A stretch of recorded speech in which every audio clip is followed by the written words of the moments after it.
7 kemah di Pusat Pemberian Vaksin Dewan 2020 di Kangar tumbang dan rosak dipukul ribut. Kepantasan pihak JKR memasang 2 kemah ganti sebabkan ramai yang tidak tahu kawasan itu dipukul ribut pada waktu subuh tadi. PAS akui masih kekalkan hubungan dan kerjasama dengan UMNO di sebalik langkah parti itu membatalkan sokongan kepada Kerajaan Perikatan Nasional. Keputusan PAS itu demi perpaduan ummah dalam jangka masa panjang serta kerjasama dalam muafakat nasional. Tidak hanya mengharapkan bantuan pihak berwajib, lebih 1,000 penduduk di kawasan perumahan yang mengalami masalah bekalan air di Kuala Terengganu mengambil inisiatif melakukan penggerudian bagi mendapatkan sumber air bawah tanah. Bersyukur dikurniakan tubuh yang sihat pada usia emas, Cik Yah menggunakan peluang itu untuk meningkatkan amalan bersedekah. Setiap minggu, Cik Yah mengeluarkan zakat hasil jualan lemang dan kuih-muih lain.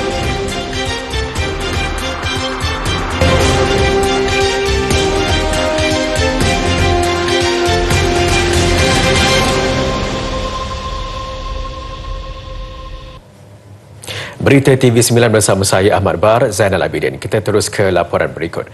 7 kemah di Pusat Pemberian Vaksin PPV Dewan 2020 di Kangar tumbang dan rosak akibat dipukul ribut subuh tadi. Kemah terlibat membabitkan kemah menunggu dan mengambil nombor giliran untuk pengambilan vaksin. Kerosakan agak teruk dan ketika tinjauan kami pada jam 10 pagi tadi mendapati anggota Angkatan Pertahanan Awam APM sudah pun melakukan kerja pembersihan. Kepantasan pihak Jabatan Kerja Raya JKR memasang 2 kemah ganti menyebabkan ramai tidak tahu kawasan pusat pengambilan vaksin ini dipukul ribut subuh tadi. Bahagian dalam Dewan tidak terjejas. Pegawai Penyelaras Program Imunisasi COVID-19 Kebangsaan Negeri Perlis, Dr. Izwana Hamzah berkata, kejadian itu dimaklumkan berlaku sekitar jam 5 pagi oleh pengawal keselamatan. Ribut ni kali ketiga dah sebenarnya, tapi ini yang paling teruk lah setakat yang kita hadapi. Dan ini berlaku sebab dia berlaku pagi kan, subuh. Jadi kita tak ada semasa ribut tu. Jadi pagi tadi agak kelang kabut lah untuk kita pastikan operasi kita boleh bermula pada pukul 8 pagi. Menurut Dr. Izwana, proses pengambilan vaksin berjalan lancar dengan sekitar 2,600 orang mengambil suntikan. Hanya sekitar 5% daripada mereka gagal hadir dipercayai kerana sakit dan beberapa hal kecemasan lain.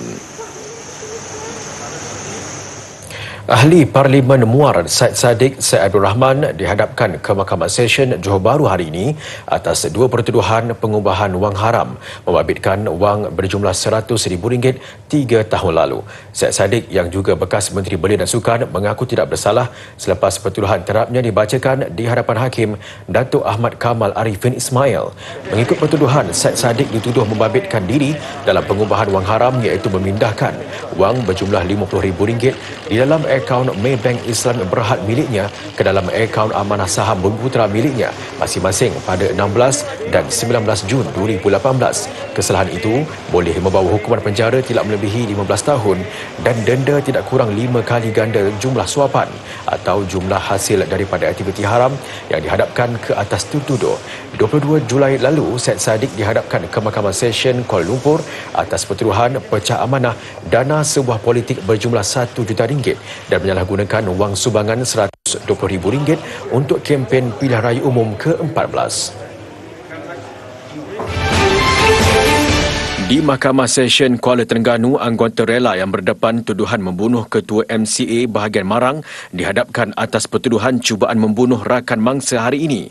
Tertuduh Ong Chow Lee, 57 tahun, sekadar mengangguk faham sebaik pertuduhan dibacakan di hadapan Hakim Noriah Osman. Mengikut pertuduhan, tertuduh didakwa melakukan cubaan bunuh ke atas Teo Hock Beng, 45 tahun, di sebuah bangsal di Taman Raya Wakaf Tapai Marang jam 1.55 tengah hari pada 23 Julai lalu. Pertuduhan dibuat mengikut Seksyen 307 Kanun Keseksaan. 17 Oktober depan, sebutan semula kes. Semalam, tertuduh dituduh membunuh jirannya yang juga Ketua MCA bahagian Marang, Fong Swee Fuan, 65 tahun. Dengan menggunakan senapang patah di tempat sama, suspek dituduh cuba membunuh Hock Beng. PDRM tidak mengambil tindakan lanjut ke atas guru pendidikan jasmani yang didakwa bergurau keterlaluan seolah-olah menggalakkan pelajarnya melakukan perbuatan rogol. Ketua Polis Daerah Sungai Buloh Superintendent Syafaatun Abu Bakar berkata pihaknya menerima notis tiada tindakan lanjut atau NFA daripada Timbalan Penawar berhubung kes berkenaan. 24 April lalu, media melaporkan seorang guru pendidikan jasmani di sebuah sekolah di Selangor didakwa bergurau keterlaluan seolah-olah menggalakkan pelajarnya melakukan perbuatan rogol. Dakwaan dibuat oleh salah seorang pelajarnya, Ain Husniza Saiful Nizam, menerusi aplikasi TikTok. Pelajar itu kini berdepan tindakan saman RM1 juta selepas didakwa mengeluarkan kenyataan berunsur fitnah. PAS mengakui masih mengekalkan hubungan dan kerjasama dengan UMNO di sebalik langkah parti itu membatalkan sokongan kepada Kerajaan Perikatan Nasional dan Perdana Menteri Tan Sri Muhyiddin Yassin. Timbalan Presiden PAS Datuk Seri Tuan Ibrahim Tuan Man berkata, keputusan PAS itu adalah demi perpaduan ummah dalam jangka masa panjang serta kerjasama kedua-dua parti dalam muafakat nasional. Muafakat nasional masih ada, tidak ubah dan perbincangan. Sebab bagi kami keutamaan ialah bukan hanya untuk sehari dua, tapi penyatuan ummah pada masa depan pun sangat penting. Jadi cuma kami menghormati hak setiap parti politik. Menurut Datuk Seri Tuan Ibrahim, beliau masih berharap UMNO akan menukar pendirian dan mempertahankan kerajaan sedia ada. Perbincangan kita biasa kita buat dan saya pun menghubungi mereka. Cuma bagi kita harap kalau boleh kita stay mempertahankan kerajaan, itu lebih baik. Letakkan keutamaan sekarang kepada isu COVID. Beliau ditemui selepas melawat program outreach vaksinasi Parlimen Kubang Krian di Sekolah Antarabangsa Wadi Sofia, Kota Baru. Menurut Datuk Seri Tuan Ibrahim, PAS kekal pada kedudukannya dalam muafakat nasional yang bermatlamatkan kesatuan ummah serta membina kekuatan politik Melayu Islam. Katanya ini secara tidak langsung dapat memberi jaminan kepada kestabilan politik, keharmonian kaum dan kesejahteraan negara. Timbalan Presiden Parti Peribumi Bersatu Malaysia Bersatu Datuk Seri Ahmad Faizal Azumu dilantik sebagai penasihat khas kepada Perdana Menteri. Pejabat Perdana Menteri dalam satu kenyataan berhubung perkara itu memaklumkan bahawa jawatan itu adalah bertaraf menteri. Menurut kenyataan itu, Datuk Seri Ahmad Faizal yang juga Ahli Parlimen Tambun bertanggungjawab menasihati Perdana Menteri Tan Sri Muhyiddin Yassin dalam hal ehwal jalinan komuniti, komunikasi masyarakat dan pembangunan sosioekonomi.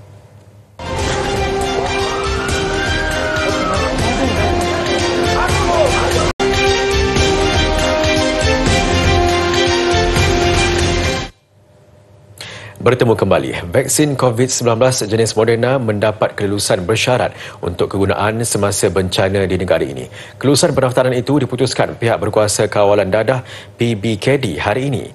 Dalam satu kenyataan, Ketua Pengarah Kesihatan Tan Sri Dr. Nur Hisham Abdullah berkata, kelulusan memerlukan maklumat kualiti, keselamatan dan keberkesanan vaksin itu dipantau serta dinilai berdasarkan data-data terkini dari semasa ke semasa. Ia juga bagi memastikan perbandingan manfaat berbanding risiko bagi produk-produk vaksin terlibat kekal positif. Kelulusan penggunaan pelalian jenis Moderna itu menjadikannya vaksin ke-8 yang diiktiraf di negara ini. Di Kelantan, kampus kesihatan Hospital Universiti Sains Malaysia HUSM Kubang Krian mengambil inisiatif bijak dengan menggunakan kaedah suntikan secara statik bagi memudahkan golongan kurang upaya OKU untuk mendapatkan vaksinasi. Menurut pengarah kampus kesihatan HUSM Kubang Krian, Profesor Dr. Syaiful Bahari Ismail, usaha itu banyak membantu OKU, terutamanya pergerakan dari stesen ke stesen yang lain. Melalui kaedah itu, OKU yang datang diiringi penjaga hanya perlu mendaftarkan diri dan hanya perlu menunggu di kerusi masing-masing. Mereka duduk dan kita bagi vaksin kepada mereka. Maksudnya kita pergi, kita yang bagi vaksin, mungkin bukan mereka bergerak. Jadi kita, petugas yang bergerak, nurses kita bergerak memberi vaksin pada orang-orang tersebut, orang AKU tersebut. Beliau berkata demikian selepas program outreach vaksinasi COVID-19 di Pusat Pemberian Vaksin Khas SPPV HUSM. Pada program ini, seramai 300 OKU secara pandu lalu berperingkat hadir mulai jam 9 pagi hingga 3 petang. Dia memang sangat teruja lah untuk cucuk vaksin ni sebab kakak-kakak dia yang tinggal dekat KL tu dah cucuk semua dah. Jadi dia rasa macam, teruja senyum. Maknanya terpilih lah. Pagi lagi bangun. Lepas main subuh tak tidur. Excited dia nak air cocoknya. Sebab hari tu senang lah. Kita tunggu pun tak lama. Lepas tu orang panggil ke tu injek tak lama lah. Kita si pengirim pun tak puas lah nunggunya. Difahamkan proses vaksinasi melibatkan seorang OKU itu hanya mengambil lebih kurang masa 30 minit. Jabatan Perkhidmatan Veteriner JPV mengesahkan sampel daging kerbau yang diimport dari India sepanjang Januari hingga bulan lalu bebas daripada COVID-19. Pengesahan dibuat berdasarkan penelitian ke atas 455 sampel serta produk berasaskan haiwan keluaran tempatan dan import termasuk daging kerbau dari negara itu. JPV juga mempunyai sistem yang teratur mengenai prosedur kelulusan pengimportan daging sejuk beku.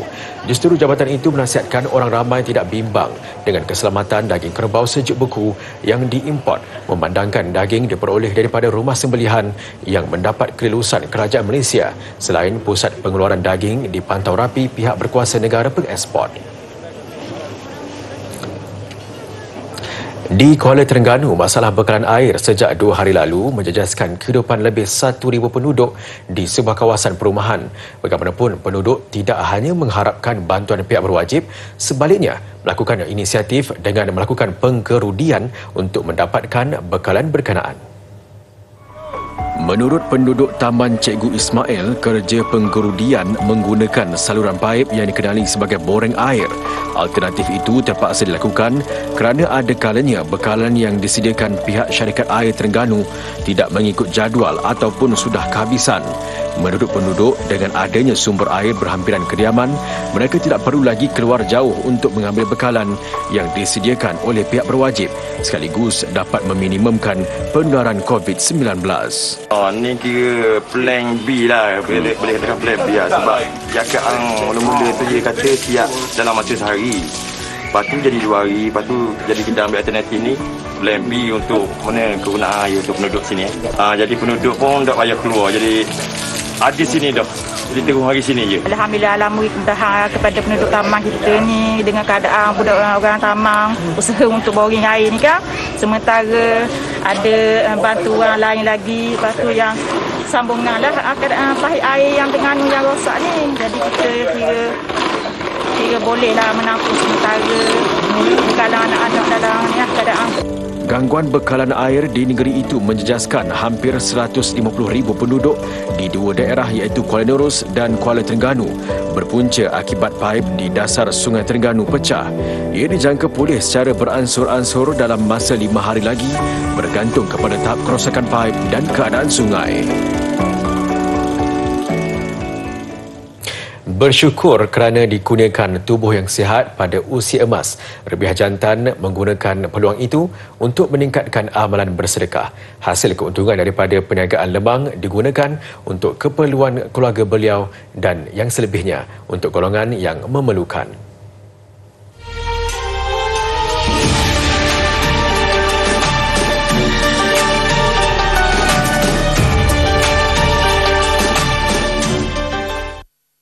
Makcik bukan nak kayu. Adik cukup makan cucu, cukup makan anak. Dapat makcik orang cakap apa, dapat cukup makan semua. Dapat makcik lebih tu duit makcik bagi infakkan apa tu. Bayar masjid ke, bayar wakaf ke, bayar zakat ke, tak kira lah. Dia berusia 67 tahun. Rebiah jantan atau lebih mesra disapa Cik Yah masih tekun mengusahakan perniagaan lemang. Gerainya terletak di tepi jalan dekat Batu 18, Kampung Rambai Baris, Ulu Kelawang, Jelebu Negeri Sembilan dan diusahakan oleh Cik Yah sejak 5 tahun lalu. Setiap minggu, Cik Yah tidak pernah terlepas daripada membayar zakat daripada hasil jualan lemang serta kuih lain dan kerja tetapnya sebagai penoreh getah. Allah datang rezeki, kita pula balik kepada Allah. Jangan kita makan seorang. Orang luar kita lagi susah. Tapi Allah kasih makcik sihat badan, jadilah abad makcik cari duit. Buat itu, buat ini, jadilah. Menurut Cik Yah, beliau hanya berniaga pada hari Jumaat, Sabtu dan Ahad. Kebiasaan seawal jam 8.30 pagi, beliau sudah berada di kedainya. Semua proses membuat lemang dilakukannya sendiri. Tugas Cik Yah lebih mudah sepanjang tempoh perintah kawalan pergerakan kerana 3 orang anak perempuannya sering membantu beliau. Tambahan pula ketika ini, mereka tidak boleh keluar bekerja. Malah suaminya Yazid Mahad, 75 tahun, juga akan membantu jika berkelapangan. Anak-anak mah ada kasih, tapi saya anak ada kasih duit, tapi saya bukan harap anak. Saya ada duit sendiri, dapat saya infak di mana-mana. Saya jual lemang, kadang cukup 3 hari, Senin bayar zakat. Duit kita di Allah. Lebih itu untuk orang miskin. Mana kita punya, itulah lebih itu pulang balik pada Allah. Menurut Cik Yah, sebatang lemang dijual antara 10 hingga 12 ringgit mengikut saiz buluk. Jika tidak mampu tetapi masih mahu menikmati lemangnya, Cik Yah akan memberikannya secara percuma. Kadang orang marah kan makcik. Banyakkan kasih orang, belum untung kau ada. Sawah ada untung. Ada orang kasih. Ini untung orang. Besok minggu depan untung aku pula. Betul dik. Itu ayu yakin. Itu yakin satu Allah je gitu. Allah dia kata. Akan kuatkan hati kita Allah tetap saja.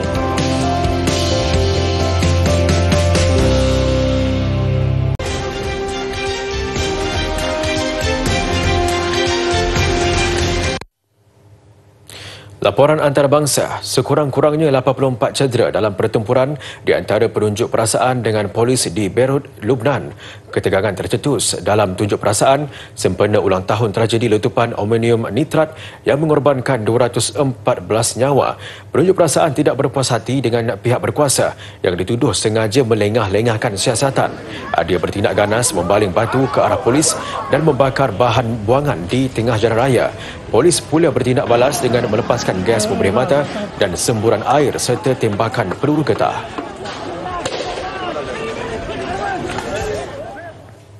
Negara Kesatuan Eropah EU dilaporkan bersiap sedia untuk memberikan dos ketiga suntikan penggalak COVID-19 kepada penduduknya bermula September ini. Pada Isnin lalu, Jerman mengumumkan untuk memulakan program suntikan penggalak kepada penduduk warga emasnya dan diikuti dengan negara-negara EU lain. Selain Jerman, Perancis juga akan memberikan dos penggalak kepada individu terawal yang menerima vaksin di negara itu.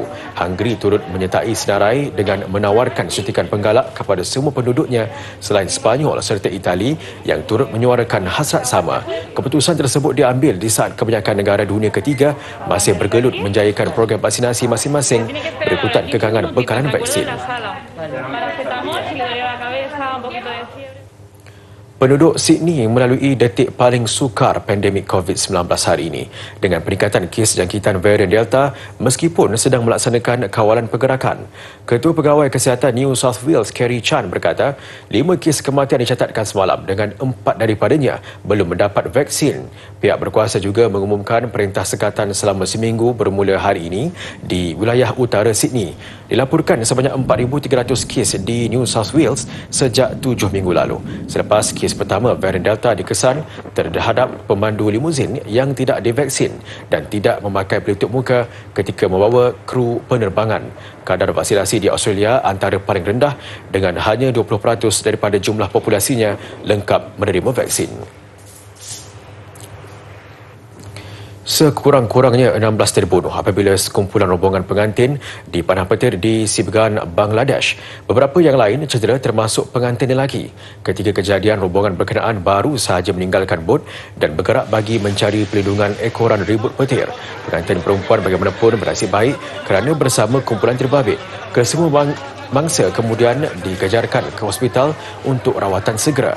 Setiap tahun, lebih 200 individu maut akibat panahan petir di Bangladesh. Pakar berpendapat pencemaran udara dan pemanasan global menjadi punca peningkatan insiden panahan petir di negara itu. Sentiasa terus berwaspada, patuhi segala SOP ketika angka kes COVID-19 ketika ini sedang meningkat. Paling penting, duduklah di rumah jika tiada sebarang urusan penting di luar. Baiklah, mengakhiri berita TV9 malam ini, saksikan hasil kreativiti bahan buangan pembungkus plastik makanan yang boleh menghasilkan sekaki payung. Saya Ahmad Bar, Zainabidin, jumpa lagi esok tepat jam 7 malam. Dengan itu, Assalamualaikum, selamat malam dan jumpa lagi.